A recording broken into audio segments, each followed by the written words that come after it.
The Cerritos is ready to launch whenever you are. Oh, there she is. Lower Decks is the best Star Trek since Enterprise. There.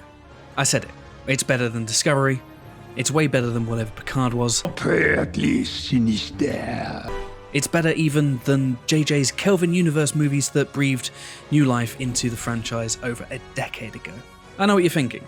And before you spend 10 minutes telling me I'm out of my mind and that I'm the worst Star Trek fan ever, I'm going to take roughly the same amount of time to explain why I think Mike McMahon and his team have delivered the best Trek since Archer and Co.'s final outing. And just to confirm, I'm referring to Terra Prime and Demons, the true final episodes of Enterprise. This Riker episode? I don't know what you're talking about. The first animated show since Filmation's cult continuation of the original series in the mid-70s, Lower Decks is a lightweight addition to the rich Star Trek universe. Just 10, 21 and a bit minute episodes make up the show's first season, which debuted towards the end of 2020. 20-ish minutes to pull off Star Trek grade science fiction? It sounds almost impossible, and with the data we have from the Filmation series, I was convinced Lower Decks would be doomed to failure. But it didn't fail. Lightweight, yes, but Lower Decks packed an awful lot into its first 10 episodes, and most of it worked. In just 10 short episodes, Lower Decks has succeeded in reintroducing us to a familiar setting, with very obvious leanings towards the warm and very member-friendly aesthetics of classic shows like The Next Generation and Deep Space Nine. I'll fess up straight away. I'm one of those people. A total sucker for the return of the old familiar vibes. That beautiful blue old school font that displayed very old school sounding episode titles that actually appear after the show's highly amusing yet still very familiar feeling opening credits. It's cute, and it takes me back to a warmer, some would say simpler time when TikTok and being cancelled over a pencil case weren't the norm. But it's not the only reason I think Lower Decks is the best new Star Trek show. Lower Decks does something I think its contemporaries have struggled to do so far: effectively balance heady sci-fi concepts, the exploration of space, and the exploration of self for more than just a single protagonist. Let's talk about Lower Decks' handling of sci-fi. Sure, it's not going to spark the long-dead Isaac Asimov back to life anytime soon, but the show still manages somehow to wrap its characters around some very interesting concepts. Virtually every single week we're exploring something.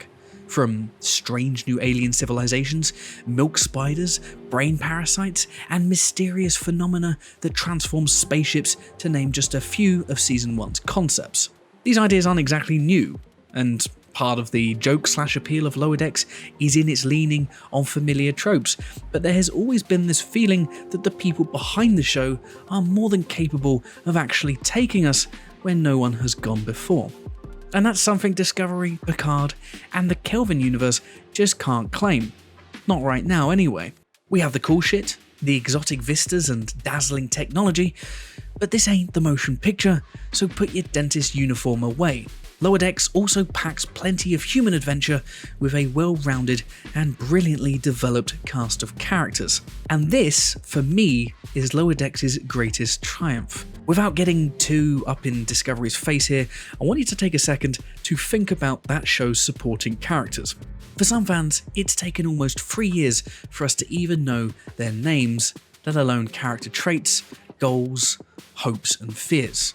I mean, I still don't know Reese and Bryce's first names without hitting up Memory Alpha, and they might not even have first names anyway.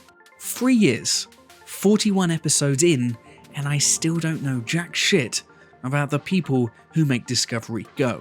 In 10 episodes, totaling just over 5 hours, we comfortably know 8 main characters on the Cerritos. For the 4 members of the ship's actual Lower Decks, we know who they are, why they're there, we know their hopes and fears and aspirations. The senior crew, while pretty caricatured, feel weighty and defined. They're living, breathing components on a living, breathing starship. They're not just set dressing or props with lines. These are characters I know and love. I'm rooting for them, I care about them. Best example, when Shax, the ship's grouchy security chief, the constantly torpedo-blocked, bajoring kitbash of Worf and Malcolm Reed, "Hey buddy, how's it going?" Don't talk to me, I'm pissed off! Sacrificed himself to save Rutherford and the Cerritos at the end of the season, I felt such a tremendous sense of loss. I was on the verge of tears. All for a character with a combined total season runtime of just 8 minutes. And I had to round that number up. So how does Lower Decks get all this basic stuff right when its cousin shows and movies struggle so badly? It's simple, really. Lower Decks keeps things, well, simple. Knowing its time and episode limitations, the show doesn't waste energy overreaching for concepts that will take too long to suss out. It doesn't overreach with character development, doing just what it needs to do with its players at the right time and frequency. It follows a stripped-back classic Trek formula with a dash of Dan Harmon's now famous story circle, and it doesn't deviate. Not ever. Great Star Trek has always excelled when working within confines. TOS had to do it back in the day with the limitations of 60s technology, TNG too to a similar extent. The Wrath of Khan, also known as the greatest Trek movie of all time, was run with the tough restrictions of an 80s TV production, and look how that shit panned out. Unlike its plucky heroes, Lower Decks has limits.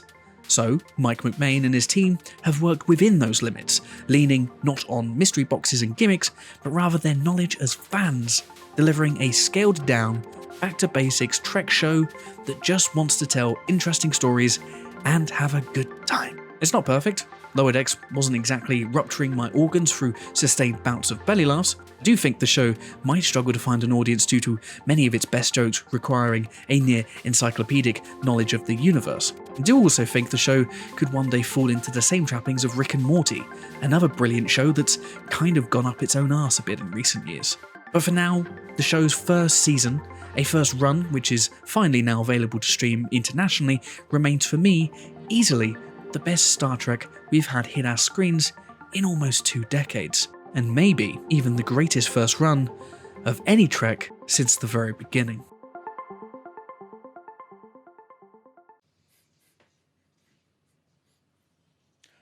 Oh, hey there! How you doing? Don't worry, I haven't developed like a million zits or anything. I just wanted to try a new video format this time, one that would help me drive my points by actually leaning on the footage instead of just pictures in the corner. I quite like it actually. It's a new inventive format. It's a video essay. I don't think anyone's ever done one before. What did you think of the new format? Did you love it? Did you hate it? I'd love to know your feedback, so let me know in the comments below. I'd also really like to know what your thoughts were on Season 1 of Star Trek Lower Decks. Did you love it as much as I did, or have you headcanoned it out of existence at this point? If you haven't already, be a legend of the Federation and give this video a like and subscribe to the channel for more video content like this coming real soon. That will do it for me. Until the next time, stay safe and live long and prosper.